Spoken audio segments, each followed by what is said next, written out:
Hi everyone, welcome to my channel. మీరైతే పుదీనా టమాటా పచ్చడి ఎలా చేస్తారో కామెంట్ చేయండి. నేను ఎలా చేస్తానో కూడా ఒకసారి చూడండి.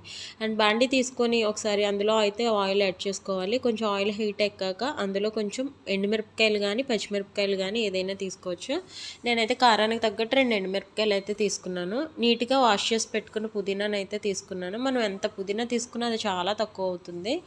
అండ్ ఈ పుదీనా ఆకుకు తగ్గట్టు కొంచెం టమాటా తీసుకున్నాను. అందులో కొంచెం చింతపండు, కొంచెం ధనియాలు, కొంచెం జీలకర్ర యాడ్ చేసుకున్నాను అనమాట. చిటికెడు చింతపండు మీ పులుపుకి తగ్గట్టు మీరు అడ్జస్ట్ చేసుకోవచ్చు.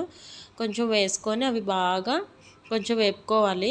స్మెల్ అంతా కూడా కొంచెం ఆ పచ్చిదనం అనేది పోయేంత వరకు కూడా వేపుకోవాలి. లాస్ట్ వరకు కొంచెం మగ్గనిచ్చి తర్వాత చల్లార్చాక మనం మిక్సీ పట్టుకునేటప్పుడు కొంచెం వెల్లుల్లి రబ్బలతో మనం మిక్సీ పట్టుకుంటే సరిపోతుందన్నమాట.